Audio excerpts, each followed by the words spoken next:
Chairman, we are now live. Thank you. Welcome everybody to this virtual meeting of the External Services Select Committee at London Borough of Hillingdon.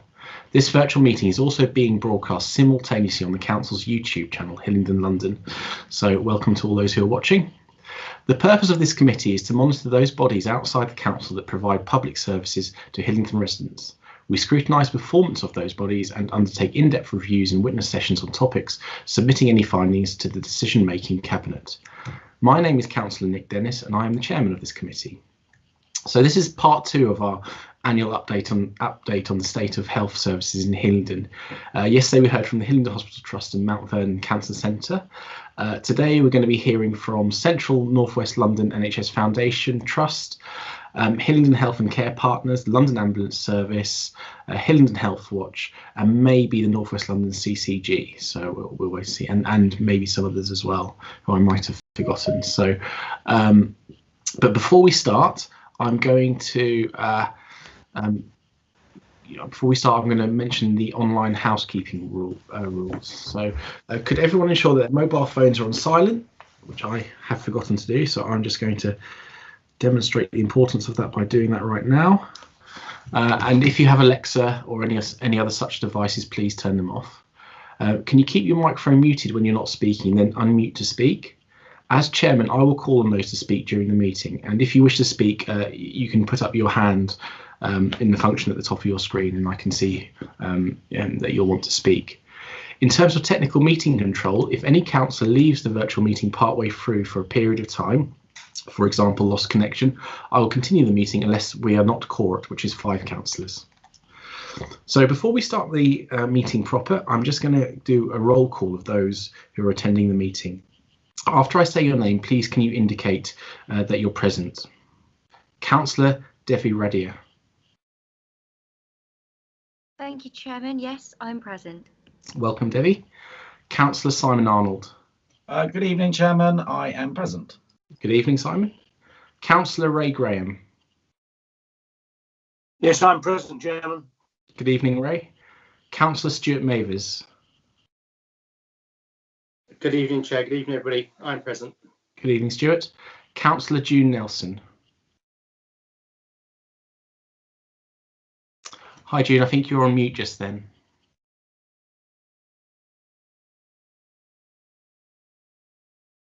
That's right. Good evening, Chairman. I'm present. Good evening, June. And now on to our guests who will be giving updates to us tonight. First of all, Richard Ellis from the North West London CCG. Good evening, Richard. Good evening, Chairman. Yes, I'm present. Fantastic. Next, we have Caroline Morrison from Hillingdon Health and Care Partners. Good evening, Caroline. Evening, Chair. I'm present. Good evening. Next, we have Boyd Fisher from the London Ambulance Service. Good evening, Chairman. Present. Good evening. Next, we have Vanessa Odlin from the Central and North West London NHS Foundation Trust. Good evening, Vanessa. Good evening, Chair. I'm present. Good evening. And next we have Dan West from Health Watch Hillingdon. Good evening, Dan. Good evening, Chair. I am present. Good evening. We also have our Democratic Services Manager, Nikki O'Halloran.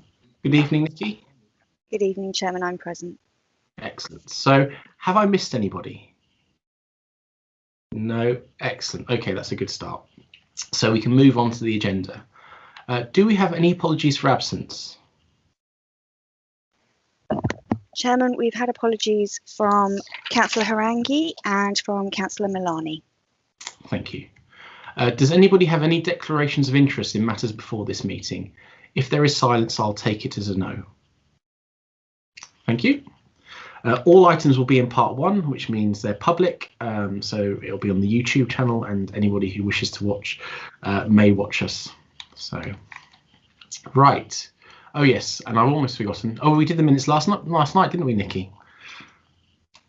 Yes, so we don't need to do the minutes of the previous meeting, because obviously, even though you're amazing, doing the minutes from last night and getting them to tonight would be a most unbelievable feat. So excellent. Okay, so we can go straight into our main health updates. So essentially, I'll call on the speakers to give a quick update.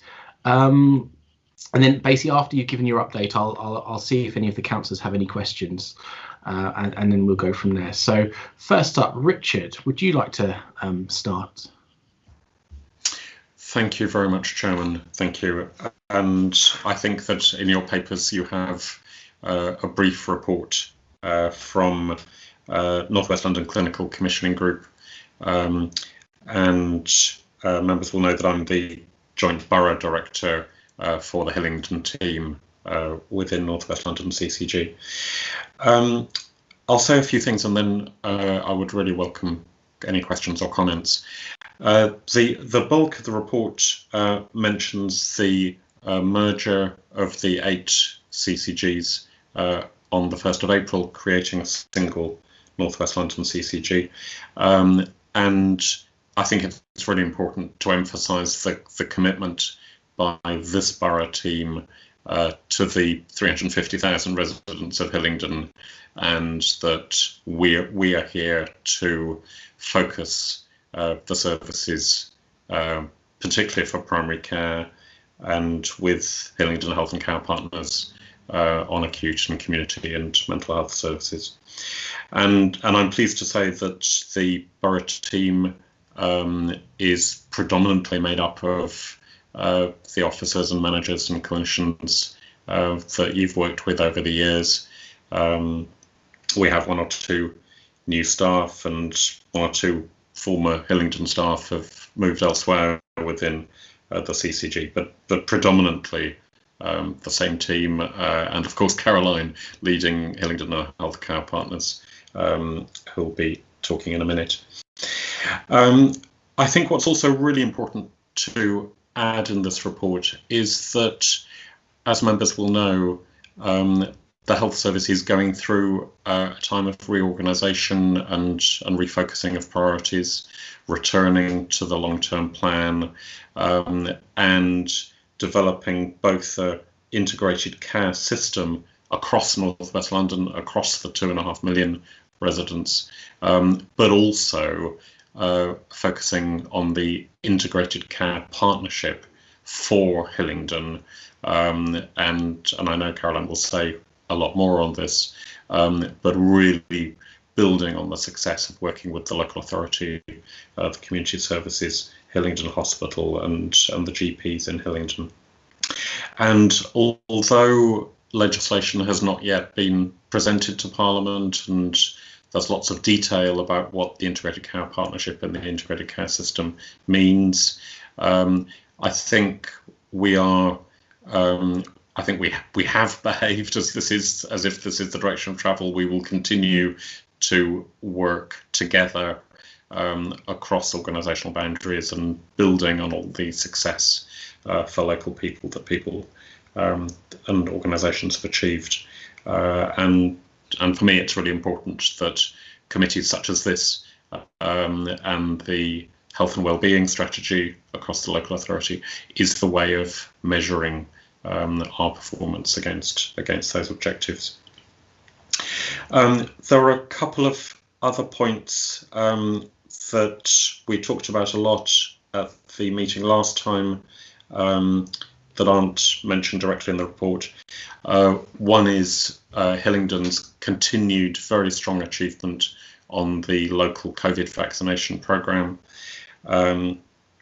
We very recently passed the 100,000th resident being vaccinated and almost immediately broke that record again. We've just continued to see more patients, and we have been doing a particular local programme on the top 4 wards in the borough where take-up of vaccine was lagging behind the borough as a whole. And there's been a really successful campaign with local authority, with the community champions, with a lot of the social care team, contacting both individuals but also organisations and faith groups to give more information about the vaccine, to help people understand where the vaccine is available and how to book in an appointment. And I'm pleased to say that although there's still some distance to go, we've been notching up acceptances and new bookings and steadily getting patients vaccinated. In in figures, we have 2 local PCN sites, as members will know, and across North West London, those 2 are in the top 4 of numbers of people vaccinated across North West London. Both Ealing and Harrow are in the top 4 with 1 each. Both of Hillingdon sites are in the top 4. And the community pharmacy service, we have, I think, 5 community pharmacies providing vaccinations at the moment. Stockley Park in particular has been doing enormously well in booking patients in and seeing patients, but each of the other pharmacies has been doing really well.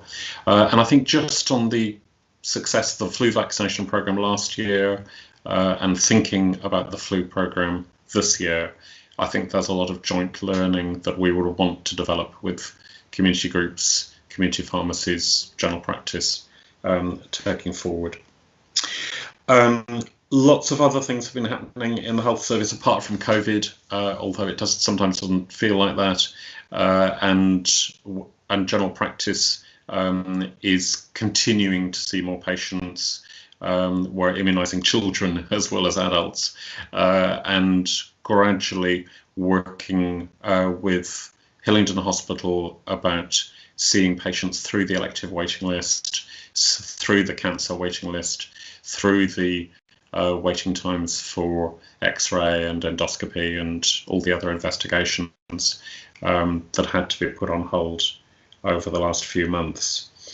And I think finally, Chairman, with my fingers firmly crossed, we are continuing to see the positive COVID cases declining in the borough. You'll know that Hillingdon for some time hadn't yet caught up with other parts of the patch in seeing the cases decline, but I think we are doing that now. The numbers of cases, both in the community and in the acute hospital, are continuing to decline, and clearly part of that is linked to the vaccination programme as well as to the success of the social distancing communications campaign. I've probably gone on for too long, so I will stop there, Chairman, and obviously if there are comments or questions that members have to ask, I'll do my best to answer. Thanks, Richard, and that's okay. No, I mean, there's always so much going on in the health world. And, you know, I remember my first meeting as chair was the meeting that you attended when we talked about the vaccination programme locally, and those were very early stages and people were really wondering what was going to happen, and I have to say from my perspective I think things have gone very well, both from my own personal experience of booking and getting a vaccine, but also in terms of, as a local councillor, getting very, very, very few, if any, complaints about it, so which you know, if you get no complaints, you know things are going well, so that does seem to be very positive. I have 2 questions, mainly about the new structure, just because obviously it's new to us, just to get a bit of a clearer idea of it, and then I'll open it up to other people. So obviously the idea behind merging, the sale of the idea behind merging was that it'd be able to provide better services to local people, essentially across all 8 areas, rather than being an individual sort of commissioning boroughs. I mean, do you have any examples of that? How basically becoming the sort of bigger North West London CCG has led to sort of better commissioning of services for our residents in Hillingdon? So I think it's a really good question, and within the first month of the changes, it's perhaps a little early to point to dramatic changes.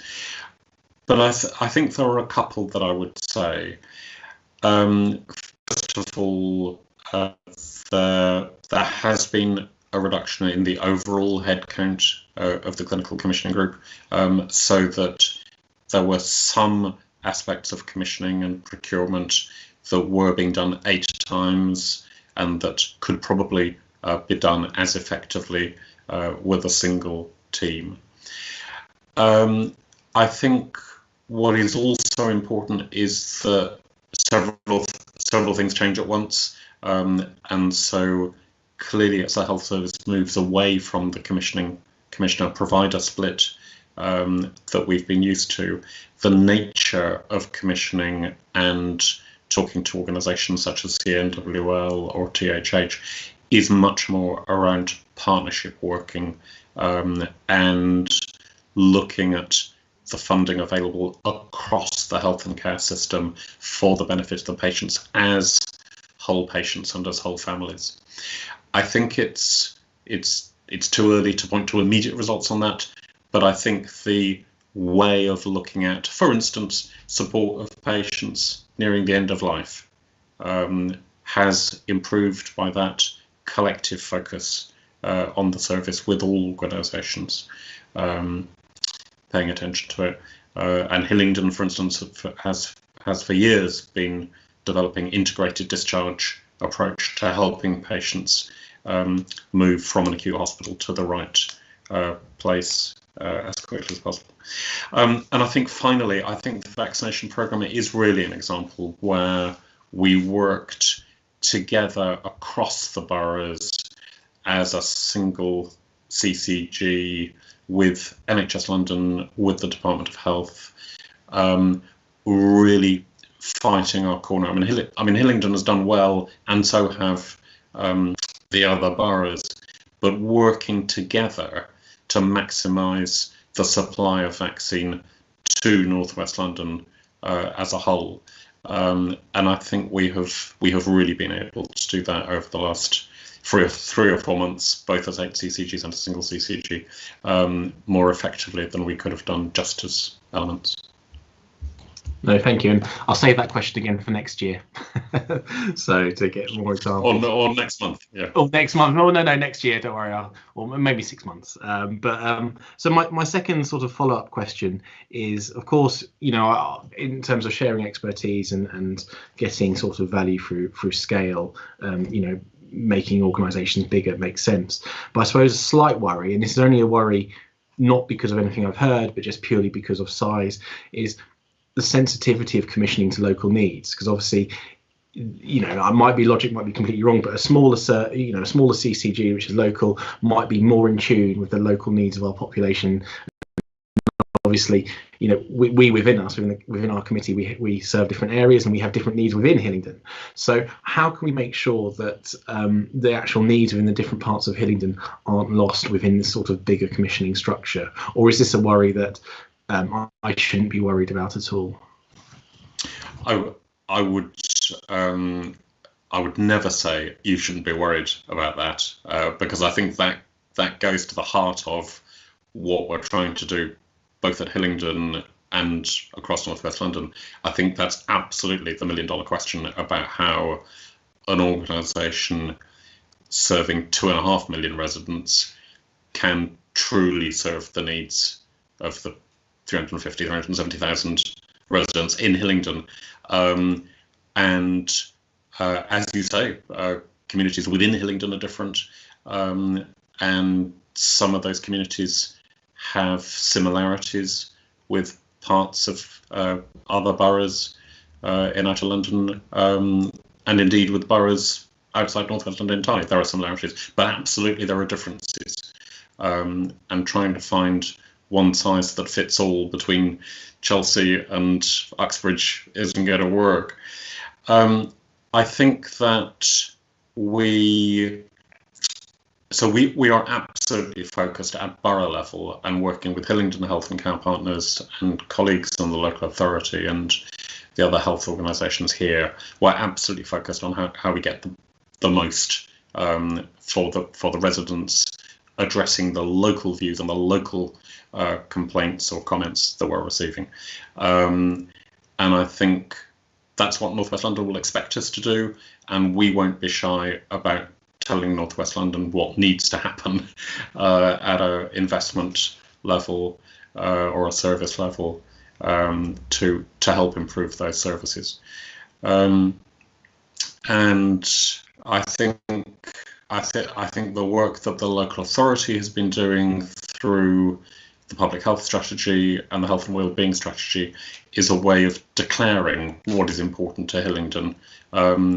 I think we'll find that that resonates with other boroughs, but absolutely our task is to make sure that that strategy is delivered.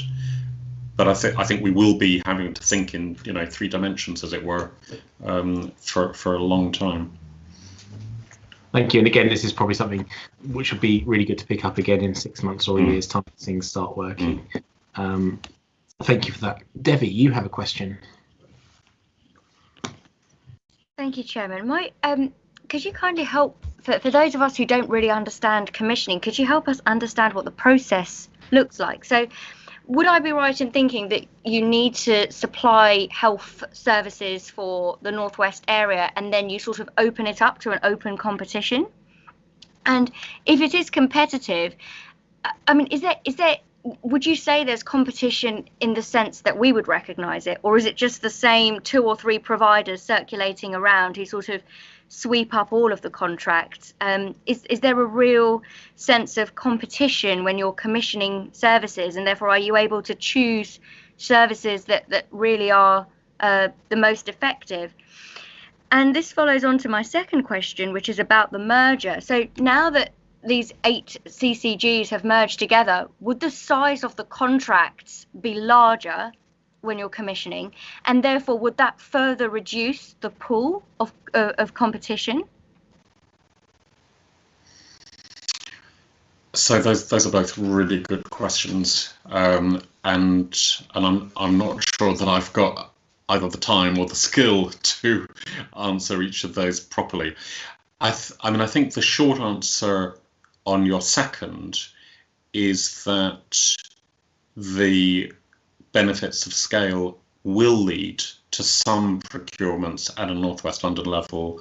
I'm thinking particularly of digital tools, digital equipment, digital software to support general practice and community services, having one system where any GP or any community trust or the acute trust can use the same system and share data on patients across that system. Obviously, clearly respecting safety and patient confidentiality, but that data can be shared by a single provider. And yes, that probably means that there are larger suppliers that can meet that. But I think that's probably what we want, isn't it? That we want competent, expert providers who are able to work at scale.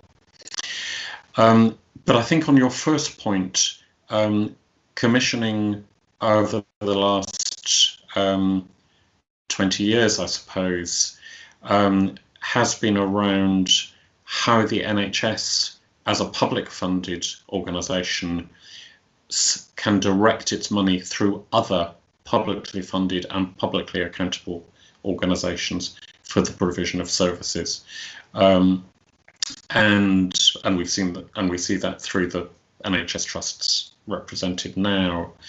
I think we've all seen also over those 20 or 30 years more private provision, for instance, of elective care or diagnostics, often to reduce waiting times or to provide greater choice or services closer to patients' homes.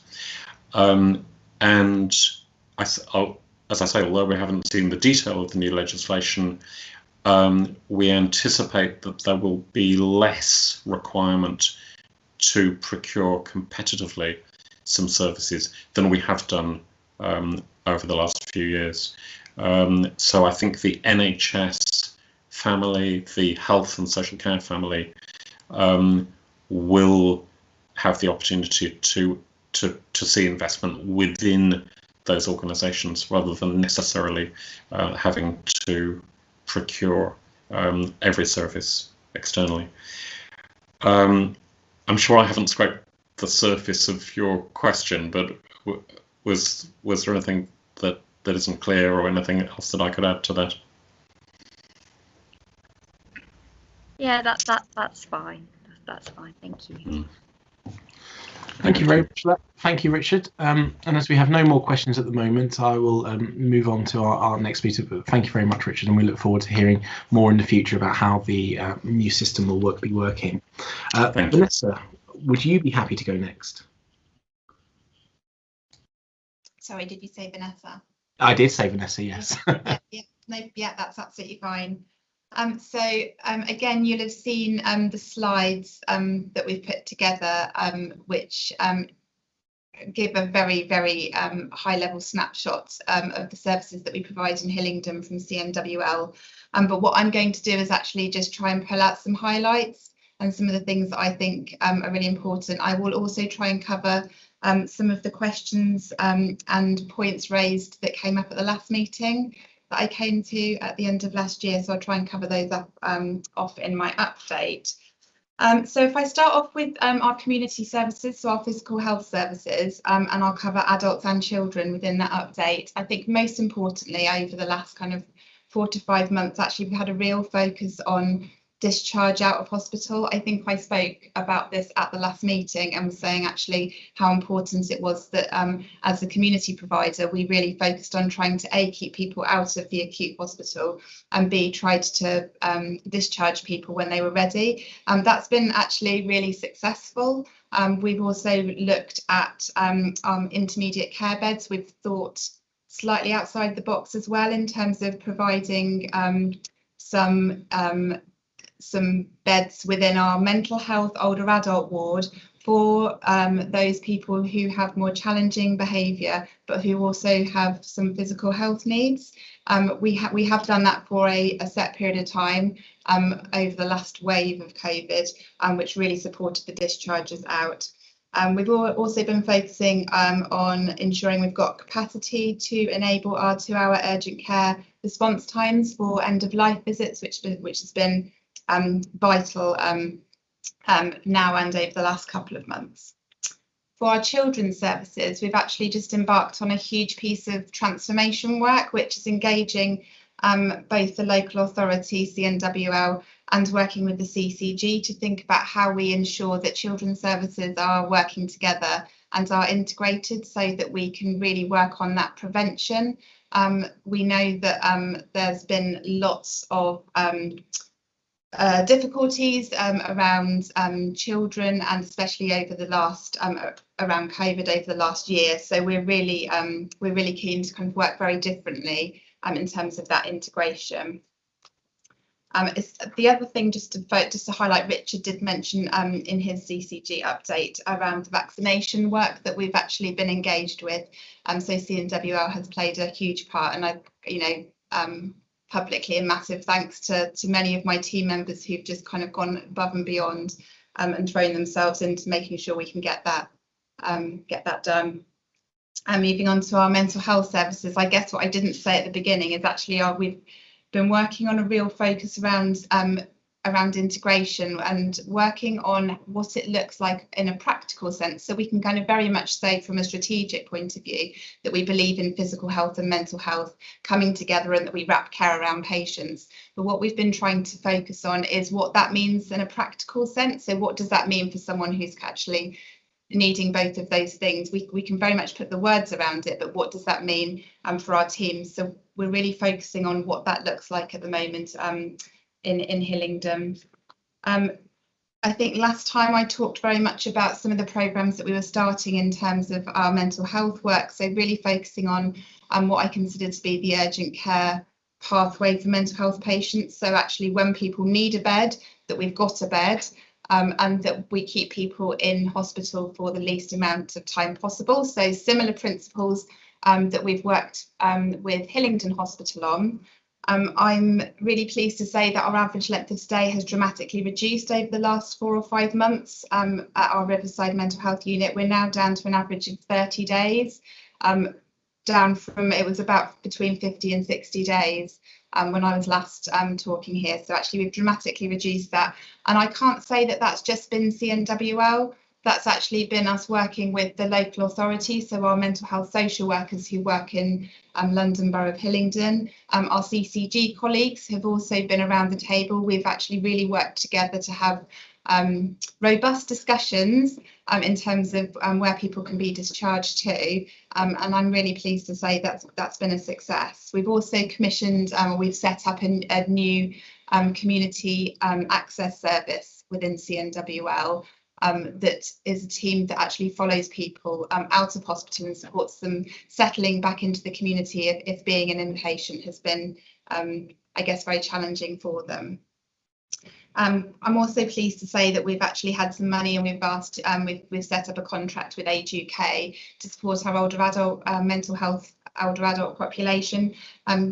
Again, supporting them with discharge out of hospital and to keep them out of hospital, especially where there have been areas around or concerns around loneliness for our older adult population. So that's, I'm pleased to say, that's now in place. The other really good thing we've done with the London Borough of Hillingdon is we've worked on a mental health reablement service. So that very much links again to work that we've done with Hillingdon Hospital and mirroring that for our mental health patients. So I'm pleased again to say that we've actually set that up as well for the next year. Moving on to CAMS, which I think is probably the kind of area that people probably raised last time, in terms of we know that there's been a huge demand and a huge surge in children who are experiencing mental health and wellbeing difficulties. So again, I'm pleased to say that the performance actually has been improving. There have been, you'll see in the data in one of the slides, there have been in the last 4 months two times when the treatment targets have breached. But we have been moving staff around the CAMS teams to ensure that we really focus on that kind of urgent and that front end for our children who are struggling. We do know in Hillingdon that we haven't had enough resources for our staff in CAMS. So actually we've been working very much under compared to some of the other boroughs in London, but I'm pleased to say that we've heard in the last couple of days that there's actually new money coming in for CAMS, and there has actually been some meetings today and some more tomorrow to very quickly work out how we can spend the money to support our children.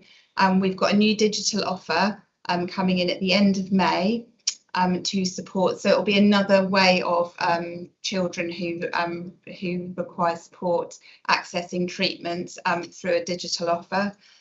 We've got some psychosocial training for a number of staff so that we can again offer different treatment for children coming through.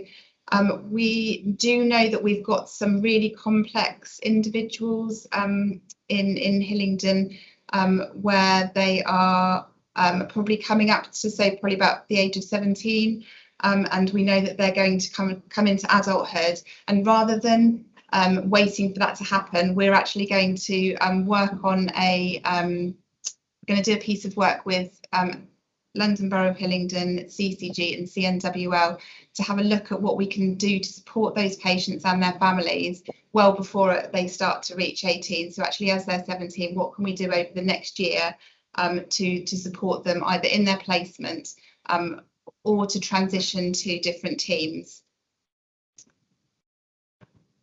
There's so much happening in CAMS. I could probably talk about CAMS, but I'll probably leave that for questions. There's probably lots of questions. I mean, when I hear about some of the difficulties around CAMS and people who are struggling, I hear that there is excellent work. I just think we need to think very much more about those more resources that are coming through.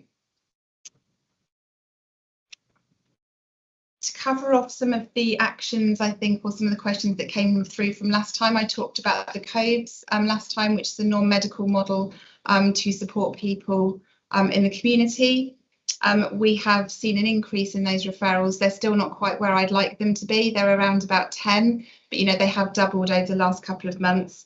I think last time people did offer to share some of the information around the code, so that would be really good if I could send that through as well.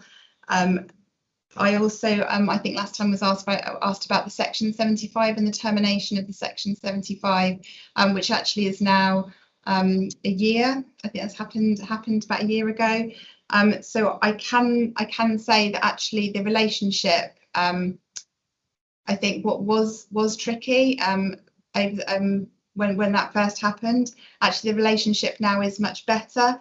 We've got interface meetings between CNWL and the local authority at both an operational level, but also at a senior management level, and we've got a kind of open door policy where I believe we've got a relationship now where we're actually able to safely, people have a safe space to challenge each other, but also try and come up with resolutions. And I think finally I talked very much about staff working patterns last time, and I talked very much about people having to work from home and how challenging that can be for staff.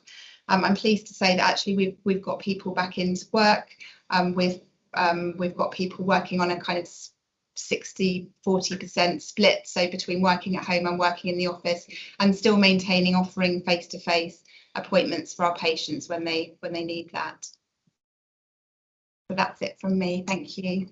No, thank you very much, Vanessa. And obviously, CNWL does so much in our borough. There's a lot of different things you could have talked about. I just want to ask, I suppose, one question about the new money that's come in for CAMS, which obviously sounds like excellent news to me, because ultimately, if support can be given at an earlier stage, it means there'll be less issues in the long term, which benefits everybody. So in terms of the extra money that you've just received, I mean, what do you think it'll enable you to do, and do you think it'll be able to have a good impact on supporting people who are transitioning from childhood to adulthood, and that very scary step of independence that for all of us can be difficult? From my perspective, the money will bring the Hillingdon CAMS team up to where it should be in terms of resources.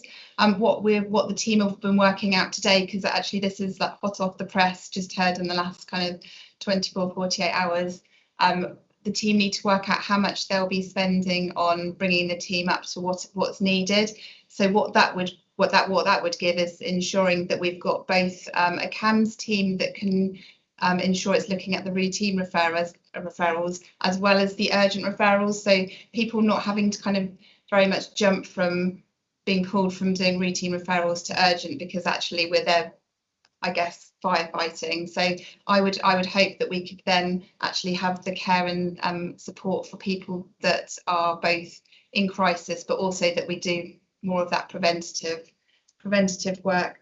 So I wait to hear from the meeting today to see what else can happen.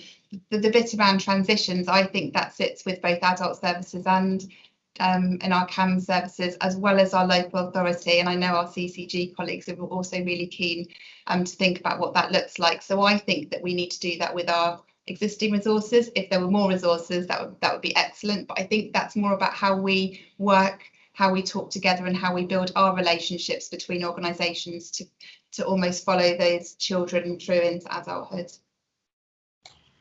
Thank you. Ray, do you have a question? Thank you, Chairman. Yes, Vanessa, you've spoken very fully about mental health issues. I do have, in respect, one aspect that I want to ask about, and I'd like you to reiterate, please, what you were saying about children's mental health, insofar it's been stated often and regularly in the press, etc., that there have been long waiting times for children for mental health referrals. Can you just reiterate what you said on that, please?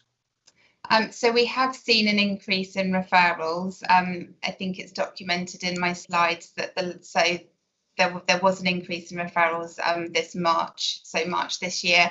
Actually, the team have worked incredibly hard to keep on top, so that they can keep on top of those referrals. I think they did slightly breach in March because of that increase in referrals, but what we've been doing is actually moving some of our staff around our CAMS service, so that we can absolutely, when those referrals are coming through, we can absolutely see those people as they're coming through. I think what we're then missing is some of the preventative stuff on the routines, on the people that are kind of coming through that are considered to be maybe more routine, or who maybe need a bit more treatment.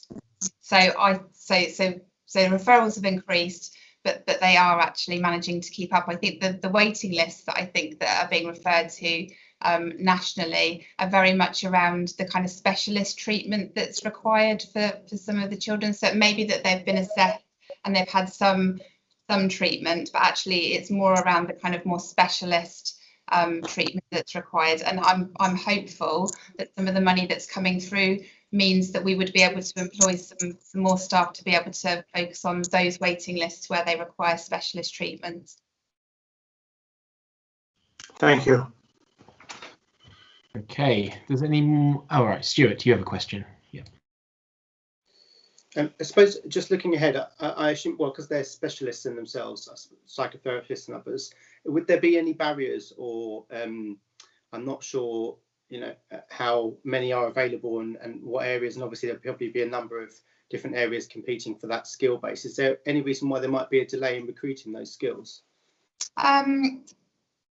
For specialist staff, probably not. I think that we struggle to find really the kind of band 5 nurses actually is where we really see it, where we really see a gap. In terms of specialist staff, actually we have been quite successful. I always like to think that we can think outside the box if we would struggle in terms of looking for particular specialist treatments. So like I said, we're looking at some digital, we have actually got a digital solution coming in 1 month's time, which will also pick up some of that specialist treatment, and it can be done digitally, which actually does help. Okay, well, thank you, Vanessa, for that. And as there are no more questions, I'll move on to our next speaker. Caroline, are you happy to go next? Yes, that's fine. And good evening again, everyone. So there was a little bit of a trailer yesterday for Hillingdon Health and Care Partners. And actually, I think at previous scrutiny committees, we've talked a bit about the development of integrated care in Hillingdon. So this evening, I was just going to do a quick run through the overview and the context for HHCP, describe some of the services that are already in place, and then look at some of the programmes of work that we've got that are really exciting, taking forward with partners across Hillingdon. So just to start, who is HHCP? So Hillingdon Health and Care Partners is, as it says on the tin, a partnership of the health organisations in Hillingdon, and we've all been working together, to be honest, since about sort of 2016. So it's been a journey, and we're still on that journey as to how we come together collectively. But really, I think driven by the idea that through working together in Hillingdon, and with our sort of slightly fortunate position of having pretty much a single hospital trust that provides the care for most of our population, and then a community and mental health trust that also is integrated from that perspective, we've got a real chance to look at putting down some of the more traditional organisational barriers that sometimes people face in terms of moving between different settings of care, and really think differently about how we can wrap provision of care around people rather than design it based on a sort of service line perspective. So I know in front of you, you've hopefully got a few papers there. So in Hillingdon, we are made up of CNWL, Mental Health Foundation Trust. We've got our GP Confederation, which represents 43 of our 45 GP practices in Hillingdon. We've got H for All, who are a collaboration of our third sector partners, and Hillingdon Hospital Trust as well, of course. And the local authority, I should say, whilst they're not formal partners in terms of having signed up to our alliance agreement, which is really the framework within which we all work, the local authority work really closely with us in terms of operational delivery of services. So we are both on a kind of operational and strategic front, very much in partnership with officers at the local authority about how we look to plan and deliver care in Hillingdon. So what that actually means in practice, there are some examples of services that I've put into the pack. So we really started off focusing on looking at how we work with the over 65 populations, and one of the services you'll see set out there is called the Care Connection Teams. And so that was one of our sort of very first integrated services, which brought together our community health colleagues and our what we call guided care matrons, so senior nurses in the community, to work closely with our GPs and look to put together joined up care plans that really gave a proactive level of care and meant that we were able to manage the sort of total needs of an individual in a team-based way, rather than moving people between different community and primary care teams, and also excitingly link that in with some of the support at the hospital. So some of the care of the elderly consultants at the hospital provide support into those teams, both supporting the patients and then the professionals that are delivering the care. So that was our sort of first foray into how we were looking to deliver sort of new models of care. And that's really grown over the last couple of years, and we've got a whole range of services that we've articulated, and particularly going back to Vanessa's point, through the COVID surge, we really developed some of those integrated models, particularly around some of the community rehabilitation services. So looking how we could flexibly use some of our bedded, but also our community-based teams to deliver care and rehabilitation services in slightly different settings. Working really closely with third sector partners, particularly through Harlington Hospice and Michael Sobel House, joining up pathways around end-of-life care. So really supporting people as much as possible to move out into the community or into a hospice setting where that was appropriate. Really what sits, I think, at the heart of the integration is joining up with the relationships of the professionals in Hillingdon and being able to put those teams, joined up teams, around a sort of a level of trust and joint clinical responsibility, which means we've been able to deliver some quite sort of impressive impacts from those services. So Richard mentioned previously the impact around vaccinations. Some of the way that we deliver vaccinations was very much a partnership model. So particularly for the learning disability cohort, we were able to bring together our community learning disability teams with partners at the local authority and also with our general practice colleagues to deliver care very much tailored to the needs of that cohort to support a good uptake within the learning disability patient population. We've delivered through the proactive care. We can see that we have had a bit of an impact in terms of reducing people going into hospital when that isn't sort of necessary from a clinical perspective, but may previously have been where people have become anxious or not necessarily known where to go to for additional support. So having in place our care connection teams and some of our care coordinators there means that we are able to proactively support people in their settings, and particularly around care homes. Our care home service has had a really good impact through COVID, working very closely with the staff and the patients in the care homes, and also delivering the vaccinations when that programme was rolled out. So there's a whole sort of portfolio at the moment of services where we are bringing together teams of people across community, primary care, and really at the start of our journey, a little bit of bringing together the physical and mental health elements of care, but that's certainly a priority for us now moving forward in terms of some of our transformation programmes. The work is structured in the out of hospital side around neighbourhoods, and there's we've laid out there our 6 neighbourhoods in Hillingdon, and they are made up of our primary care practices and then neighbourhood teams. And the neighbourhood teams are, as I say, made up of our community health, physical and now community primary mental health services, as well as the local authority looking to align our adult social care sort of staff to those neighbourhoods as well, so that we can have a really clear and comprehensive team of people supporting a population and really keeping that population healthy and well, and working together as flexibly as they can to do that. So looking forward, we have a range of programmes in place in our transformation programmes. At the moment, we have our 5 sort of key priority areas. So focusing on urgent and emergency care, plan care, children and young people's care transformation, mental health, and then further development of neighbourhood working. And where all of this sits sort of in the broader context of kind of policy and national development, we were, as I said, we were working on this since about 2016, but actually the long-term plan, which I think I probably came and spoke to you about in my previous role as managing director at the CCG, was published in January 2019, and that rather usefully set out a vision around integrated care systems and integrated care partnerships. So the work that we're actually doing in Hillingdon has now been articulated as a policy direction.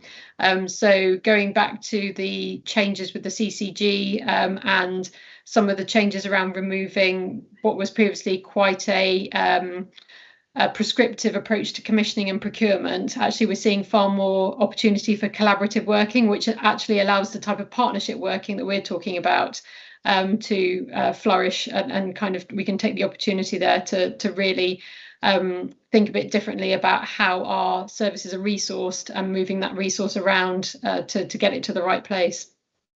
So really just going back to the question that Councillor Raja asked earlier about the sort of smaller organisations and how do we, I think maybe what you were sort of asking was, do we sort of run the risk of making everything very big, that the only organisations that can bid for things that are big? And as Richard said, you know, there is absolutely a room for things being done at scale. But we know that there is value in keeping things local and knowing the nuances and the landscape of provision on a local patch. And very much the direction of travel for integrated care partnerships is that in the hopefully not too distant future, there will be a level of budgetary responsibility devolved to those integrated care partnerships. And that will give us the ability then locally to own some of those budgets and be able to continue some of the really good work that we've been doing with the sort of smaller organisations in Hillingdon through up until now, obviously H4All, working really closely with them.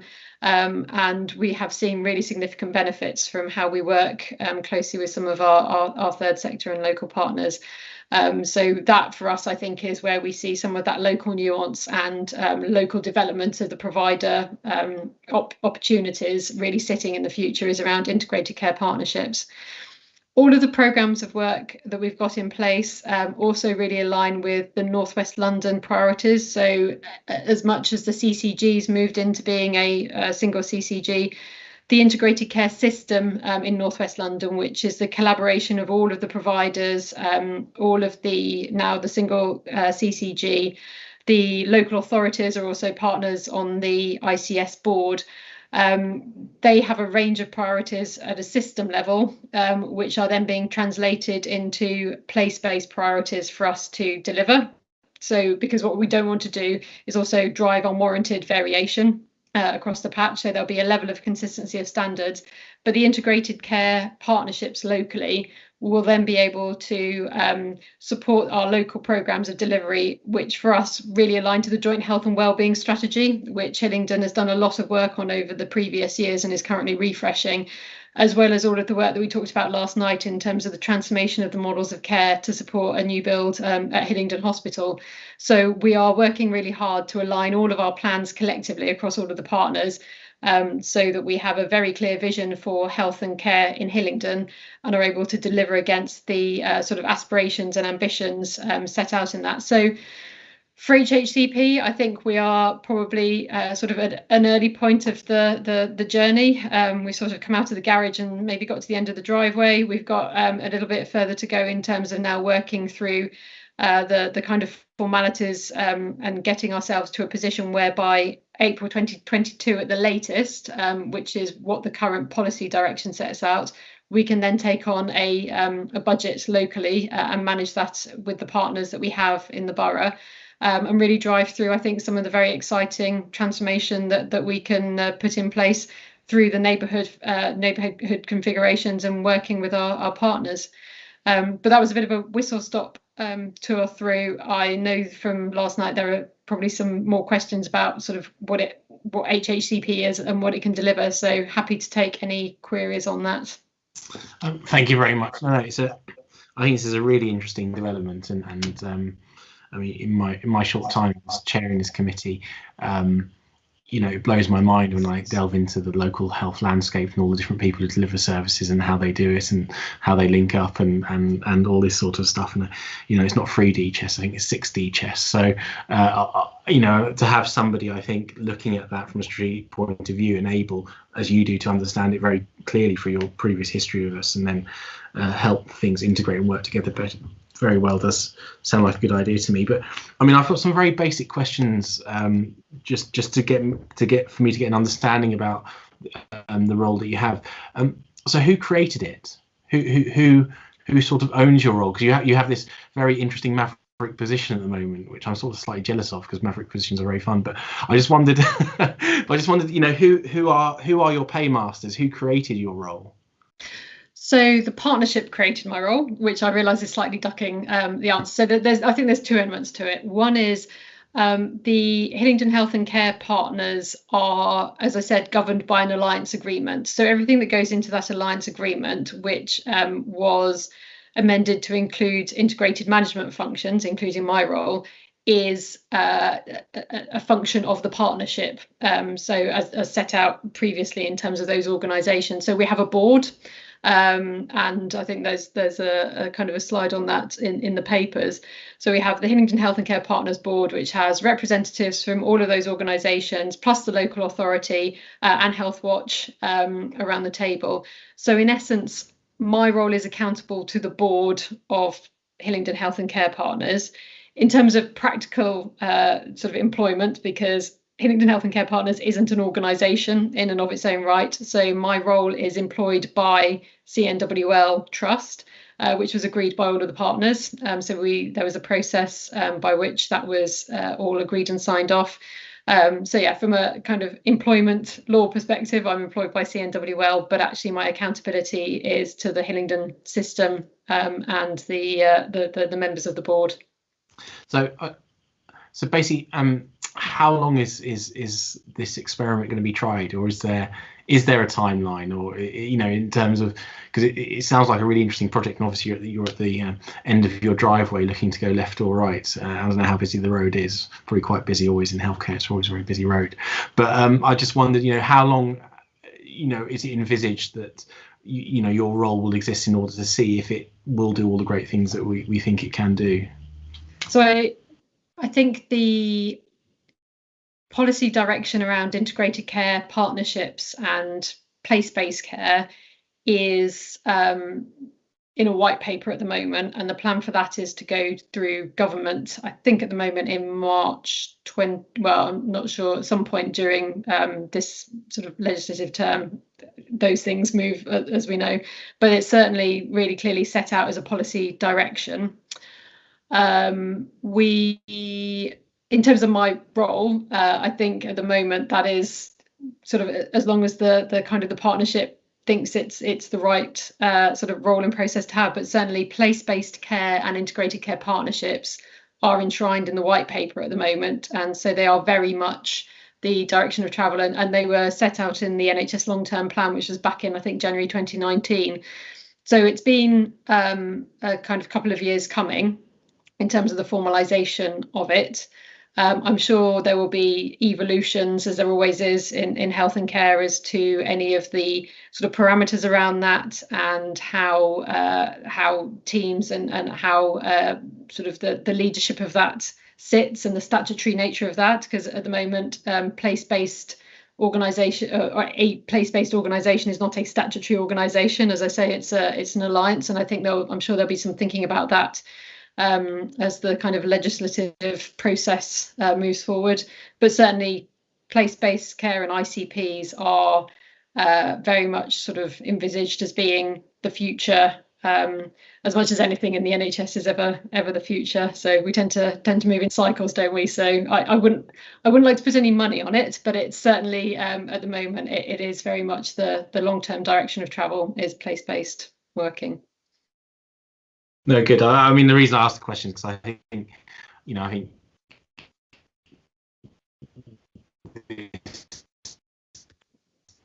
this type of working should be given a chance to succeed, because seems like a very good idea for the reasons I suggested earlier. That essentially your role really, you don't have any direct commissioning powers yourself, but your role is to bring people together who do have commissioning powers, and then to sort of help them work together in order to find solutions that they may have missed, you know, looking in the tunnel of their own work. So I mean, I know we've talked, and you've described yourself as a broker to me in this sort of sense. Is that an accurate description of what you do?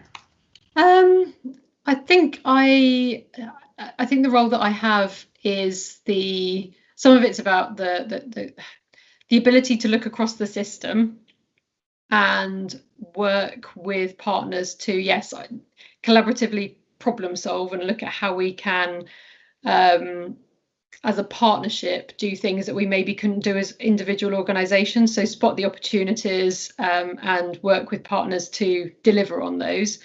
I certainly think that part of this role is about the development of the capabilities and the functions of the Integrated Care Partnership to get us to a place that by April 2022 we are sort of deemed fit for purpose, whatever that may look like, in terms of sort of governance and structure and ability to actually deliver what we commit to delivering, what we say we're going to deliver. So some of that is around the actual delivery of the transformation programme. So there's a bit of programme sort of work in there as well. So I suppose going back to your previous sort of description of the maverick, it's a bit of that, and it's a bit of everything really, which for me is you know, I'm very fortunate to have been given the opportunity to take it, because it really is a mix of the strategic management and then the operational work to actually bring those models together, which is really where the value is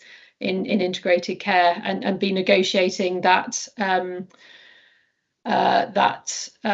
sort of conduit really from what is happening at a system level to what then needs to happen on the ground to make a difference for people in Hillingdon.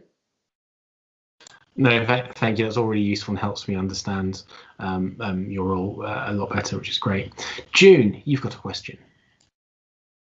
Yes, thank you, Caroline. I know we've been having this discussion in the partnership from you for quite some time now. The question I want to ask, Caroline, is how many of the GP service in the borough is integrated with a private partnership? I don't think we've got anyone that's I don't think that we've got any integrated with private partnerships. We have our GP Confederation. So the GP Confederation is a community interest company. So that is a social enterprise model, which is the 43 of the 45 practices, but there's no integration with a private company. So some of the, unless you've got a specific, we don't have any private companies that our practices are integrated with. The reason I asked, because a couple of our constituency came to us and brought to our attention that some of the GPs, because as you know, we lack in GP provision within the borough. We need more GPs. But I was informed that some of the GP services have integrated with the private consortium, and therefore the service that they would normally get is not being delivered. So the reason why I put the question to you that way is just to get an idea of how many of the private sector is within the service, the integrated service that you are doing. And if there's none, then there's none. It's just being, you know, just wanting to know what the position is with that. Yeah. No, so certainly to my knowledge, we've got there is no integration with a private provider for primary care in the borough. But I mean, I'm happy, if it's easier to talk offline, Councillor Nelson, I'm happy to have a further conversation, but there's no, none. Sorry. Okay. Well, thank you, Caroline. I think there are no more questions for you right now. So thank you so much for coming in and explaining your new role to us. Boyd, are you happy to go next? Yes, thank you. May I share my screen? Yeah, I'm very happy for you to do that.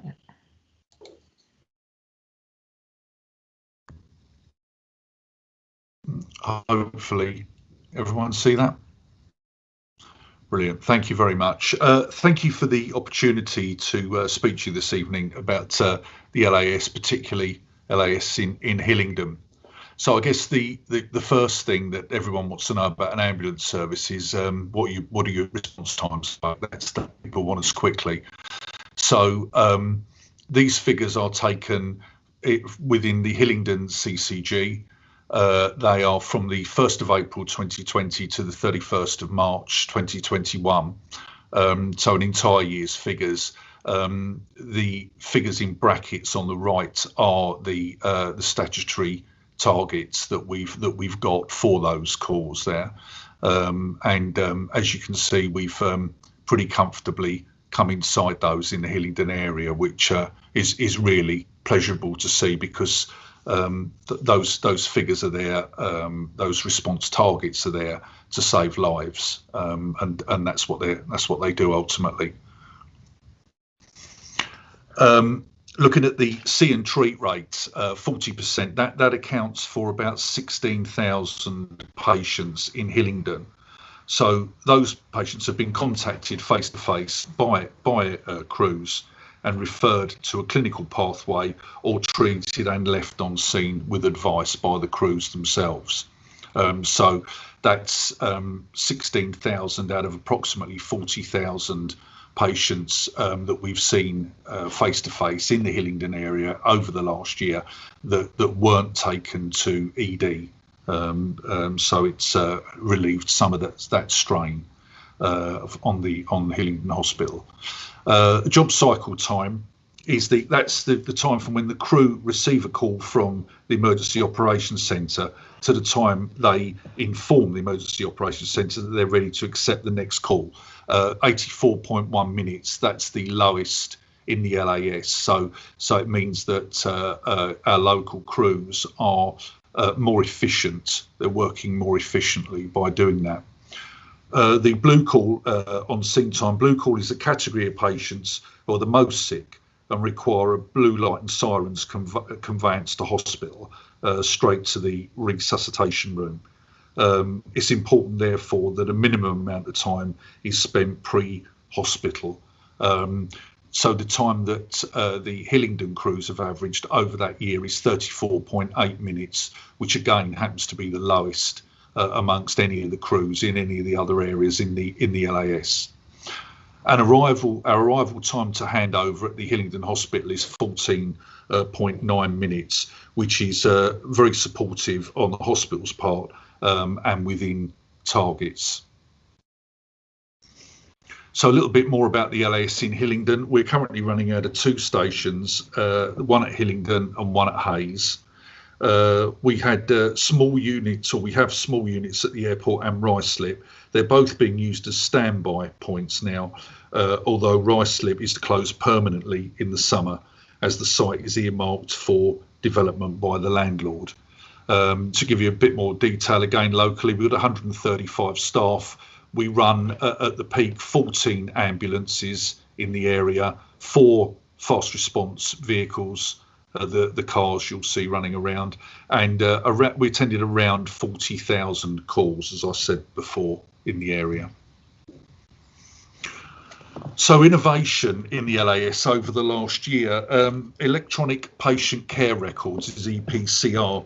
That's going to be the cornerstone of our patient records. All patient contact records will be digitalised. Over 90% of our staff are now using EPCR. Training is ongoing. It links a person to their NHS records directly, much more efficiently than the old system. Cleric is a CAD system, computer aided dispatch system, used in our emergency control centre. It's much more patient centred, not so incident focused as the old system that we used to use. The software matches patients to the appropriate response. For example, a hear and treat through the clinical hub. It's more interoperable with other systems that we have within the organisation as well. The London Care Record is a local care initiative. it's been described as, for us, as the biggest change to clinical care in a decade. It allows the LAS clinician to view patient records from wherever they were treated in London rather than the local area only. So it can be used to aid clinicians' decision making on the most appropriate course of treatment for the patient. EPCR and 111 records all feed into this, as well as records from the acute trusts, primary care, social care, mental health trusts, etc. So a lot of the time, what we do, our crews go and they just see someone and they're told what they're told, and that's been it over the years. We've now got a comprehensive professional record that we can look and influence our decision making over the care of a patient. The pioneer services are alternative response models to provide the patient with the most appropriate type of response post-assessment on cleric. Types of services being rolled out are for patients at the end of life, mental health patients, maternity patients, regular fallers, and patients requiring urgent rather than emergency response. Most models involve a paramedic working with a specialist like a midwife or mental health nurse and going round in a car. Primary care paramedics are also being seconded into GP surgeries to assist GPs and further their learning and development. Body-worn cameras are starting to be rolled out to staff in response to the ever-increasing assaults on our staff. There's a very low conviction rate of offenders, which has put this as a big priority for our staff. It's hoped that the cameras will act as a deterrent and also improve the rate of conviction of offenders. Wellbeing conversations are being had with all of our staff post-COVID. 2 hours is put, although we can allow more, is being put aside to allow the clinicians to sit down with their line manager and discuss their welfare. This is unprecedented in the London Ambulance Service and will lead to signposting individuals towards appropriate care as required. For others, it will be an opportunity to chat informally with their manager and discuss their experiences over COVID. We're conscious that we have staff reluctant to own up to the fact that they may be struggling. This process is designed to help find out and help these staff. It isn't a compulsory thing, it is voluntary. So what did we learn from the pandemic? COVID has accelerated innovation within the London Ambulance Service. We've successfully untied some governance knots. We now use video, for example, in the clinical hub, so that an experienced clinician can see what's happening and understand the patient's crisis. This leads to more effective signposting of that patient. It's also led to much more focus on well-being.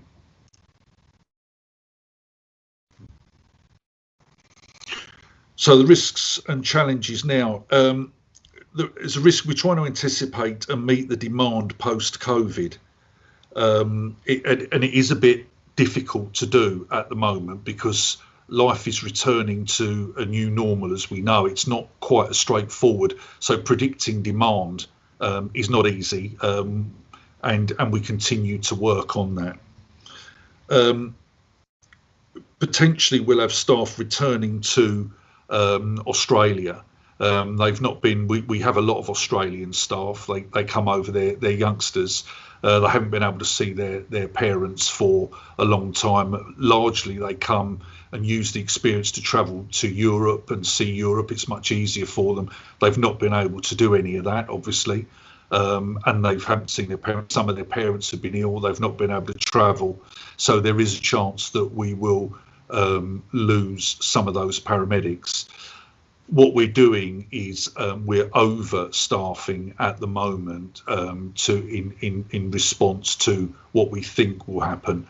There's also, as I mentioned about the primary care paramedics, there's a lot more opportunities for paramedics now. They're a good set of staff, really. They're very useful and they're quite widely sought after now outside of the the ambulance services.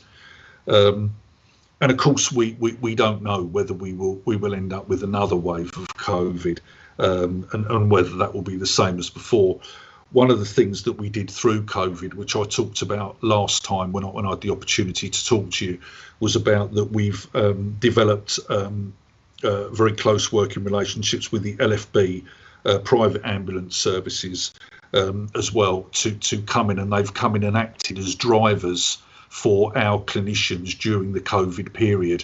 The problem is that it does take a little while to set up those things when we're ready to go, and by the time that we've got the firemen in supporting us, we're normally over the brow of that COVID peak and coming down the other side. And what we've done is that we're in the process of developing an arrangement with the LFB now that we will have a regular continuous supply of firemen in the organisation, and it obviously won't be as many as we would have during COVID, but we will have a much quicker ability to step up that need should we require it. That's it. Thank you. No, thank you very much. Thank you very much. That was really interesting, and especially interesting to see how the pandemic has made you also think about how you work and how to improve. Because obviously you're right.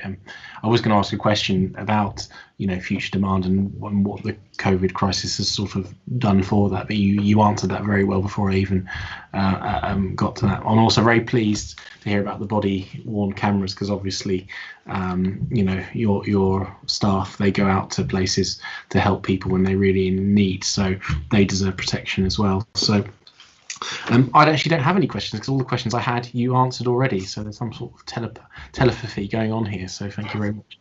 Does anybody else have any questions before I move on to the final item? Sorry, Chairman, can I ask Boyd to stop sharing your screen, please? Ah, yes. Has that got it? Yeah, brilliant. So thank you very much, Boyd, and it sounds like good stuff, and it'll be interesting to see how those new ways of learning are embedded in the future. So finally, we have Dan West from Health Watch Hillingdon. Dan, are you happy to complete the session for us?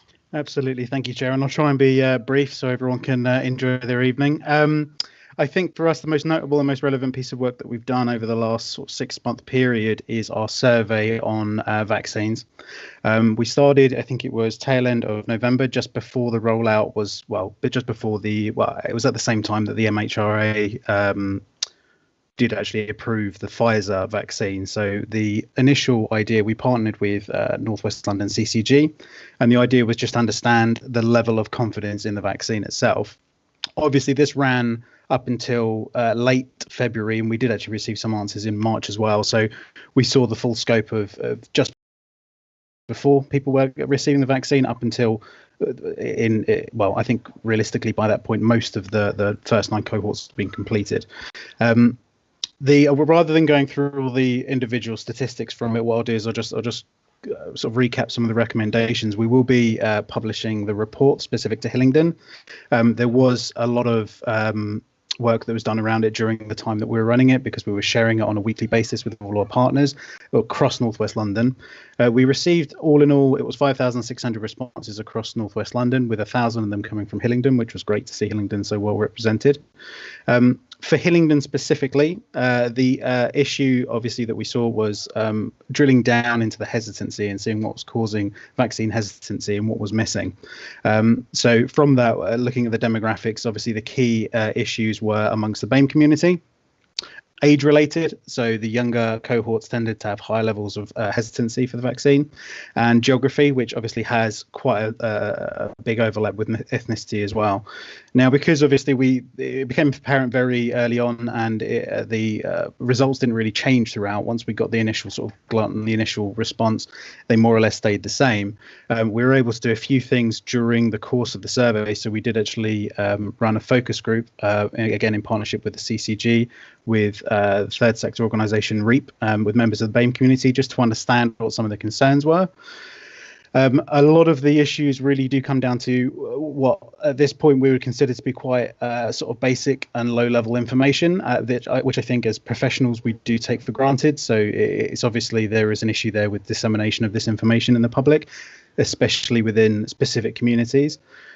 So what we're looking to do now, other than to publish the report itself, is to follow up and start looking into speaking to these communities and understanding these issues a little bit further, because obviously the goalposts have changed since we did the initial work. You know, there are new issues that are cropping up. So we'll be running hopefully focus groups with specific community groups, and we'll be running a few more surveys as well to understand the hesitancy.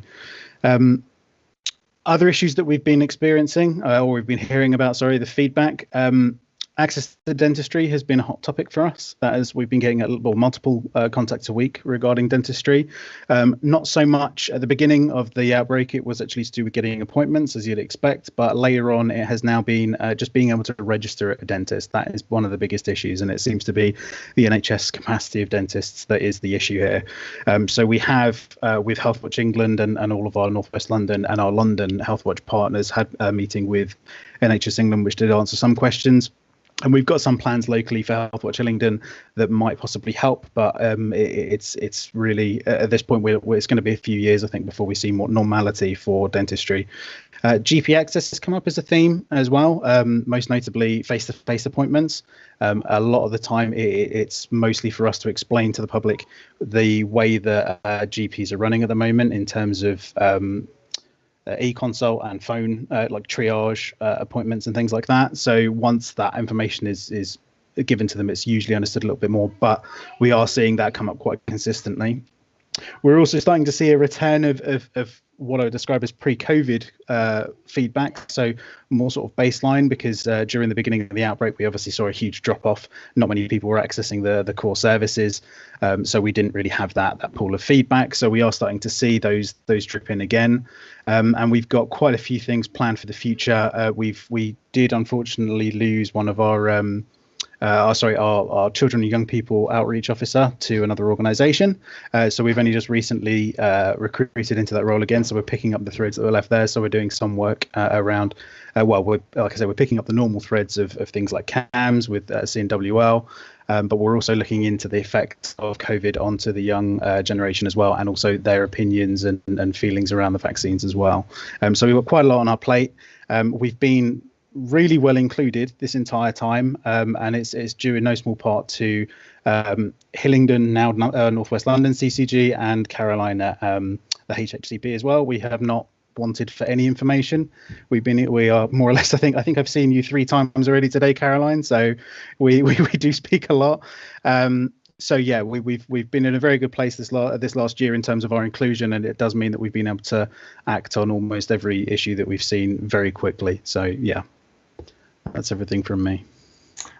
Thanks, Dan. I don't particularly have any questions, but just to highlight that obviously the role that you do and the information you collect and what you look at is very interesting to us, because it can help us, in terms of our scrutiny role. And I mean, dentistry is one of the things we're going to be looking at in our first meeting in the new municipal year in June as an issue. But I'm sure as we look into other things, that the information that you have will be really interesting to us. And to be honest, stuff like how COVID has affected young people in the sort of medium term, for example, again, really fascinating for us. So your work is definitely something that I want us to sort of take a look at and use when we do our scrutiny roles. So that's all I've got to say particularly. Does anybody have any questions for Dan? No. Okay, excellent. So I draw this part of the meeting to a close. Yes, so I move the discussion to be noted, and if anybody disagrees, they can say no. Everyone's happy. That's fantastic. All the external people are very welcome to go off and do other things right now. We've got any other business, but please don't stay for that unless you really, really want to. So thank you everyone for coming to speak to us. Thank you, Chairman. Thank you. Right, so I just wanted to add any other business, because I know yesterday we sort of did discuss the work plan briefly, and then I quite rudely cut it short because I was tired after yesterday's marathon meeting. So I just wanted to give a chance in case anybody else wanted to mention anything about the work plan right now. If not, then that's absolutely fantastic, because we will be, obviously, our first meeting in June is already going to be on dentistry, which is something that for a long time we've been very interested in, and we'll have a fuller chance to discuss the work plan for the year then as well. So we had a discussion, obviously, in March, and Nikki's doing some more investigation on some of that, so everything that was discussed will be taken on board for that. So does anybody wish to say anything? Because if not, I will draw a meeting to the close. Okay, well, thank you very much. Oh, Nikki. Sorry, I was just going to say, can I please ask everybody to remain on mute while I stop the live feed? Thank you. No, and thank you very, and basically thank you everybody for the 2 days. I know it's a lot of time, but it is worthwhile in terms of getting a good view of all the health stuff that happens in our area.